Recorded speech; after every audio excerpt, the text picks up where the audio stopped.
Sinabi ko, gusto ko magasik ng lagim. Hi, babe. Hello, everyone. I'm Serial Sleeper, and I'm the author of Kunyango and How to Make a Serial Killer. Sorry, thanks to. Kumaandar na pala. May akinawa.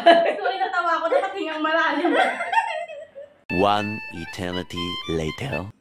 Hi, everyone. I'm Serial Sleeper, and I wrote Kunyango and How to Make a Serial Killer. Hi, I'm Tami. I'm the author of Knock Knock. I mostly write horror, tapos more on whodunit slasher. May sinusulat din ako ng mga rom-com, ganun, pero mostly horror talaga yung sinusulat ko. Ako naman is wide yung variety ng sinusulat ko. Mystery thriller, but I'm also exploring fantasy.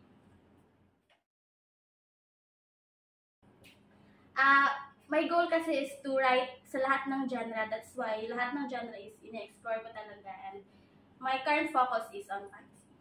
I grew up watching horror movies, so kaya ngayon, sumusulat ako ng horror. Tapos matatakotin siya.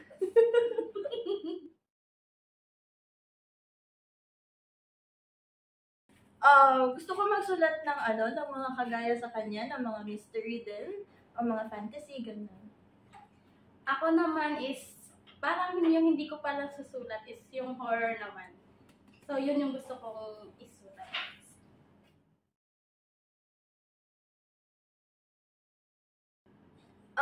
I write by planning it first, kasi yung sinusulat ko is, since more on whodunit slasher siya, kailangan ko talaga siyang iplano, like kung sino ang chuchugi, sino yung machuchugi, sino yung mga survivors, ganun.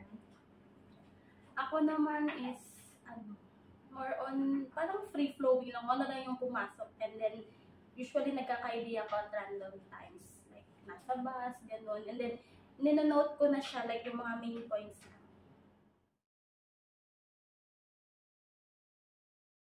Ako, I want to be known as, yung books ko is good books. Not that I'm a good writer, but I write good books. For me, gusto ko maging writer na known for her villains. Like, for example, kasi, di ba sa horror movies may mga, si Jason Voorhees ng Friday the 13th, may si Freddy Krueger ng A Nightmare on Elm Street. Gusto ko naman, may parang may iconic horror villain ako. Parang ganun.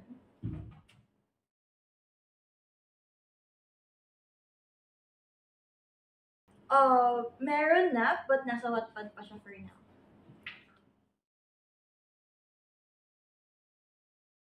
My goal is, parang sumulat based sa reality. Kasi in reality, hindi naman talaga tayo mayaman, hindi tayo main character vibes, ganon. Masasama talaga yung ugali natin, aminin na natin. So gusto ko parang ganon yung mga characters ko, flawed sila, and then goal ko sa stories ko is maghasik ng lagim, but like in a good way, like in comes to fiction, ganon.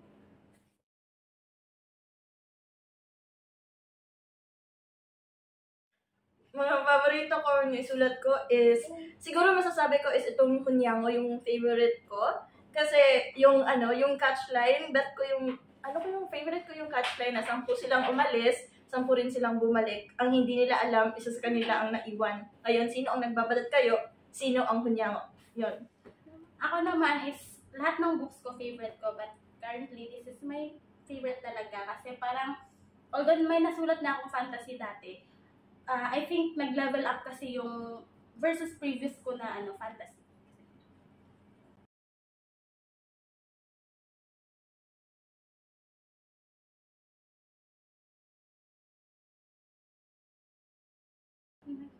Kakilala tayo, nag-signing din ba? Sa Davao. Yun. Tapos, before yung signing, nag-reach out siya sa akin, nag-PM siya. Ay, oo, kasi reader niya ako. Binasa ko yung niya, isang story niya. And then, nagkita kami sa Davao, nag-click lang kami. Kasi parehas kami na... Pareho rin yung mga hilig na parang mystery horror, gano'n.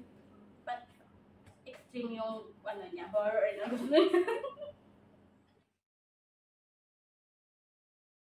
LDR friends. Kasi, pag may book signing lang kami nagkikita kasi malayo ang lugar namin, 12 hours pag nag-bus. Well. Tapos, ayun, chat-chat lang pag may mga tea. Tapos special occasions, happy birthday, ganun. congrats! Very supportive to each other. Pero hindi kami nagkikita na like, just to hang out.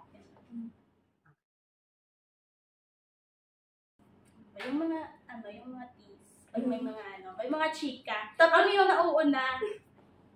tapos yung kunwari, kahit matagal kami hindi nagkikita, sobrang dami namin pinag-uusapan. Oo. Para lang nag-rap.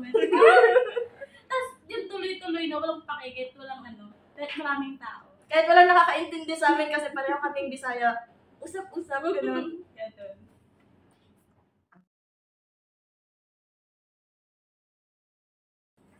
Hindi, kasi parang more on, siya, di ba? More on horror. Ako hindi pa ako nakakapagsulat ng horror. Tsaka ma-pride siguro kami.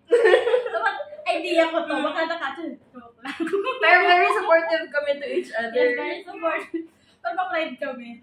Ayaw naming nakawin yung ideas. Ano ba? Parang wala naman yata akong kilalang writer na parang nag-brainstorm. Unless may collaboration. Or makakabit ka tayo.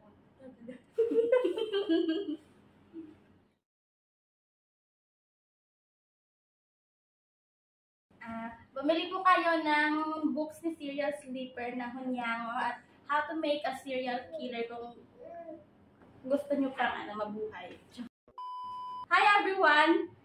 Bumili kayo ng books ni Serial Sleeper na Hunyango and How to Make a Serial Killer. This is very interesting. Nabasa ko yung likod. Hindi ko pa siya nababasa but bibigyan niya ako ng book. Mabasahin ko to mamaya. And itong Hunyango, the favorite niya to. Kaya, bili na.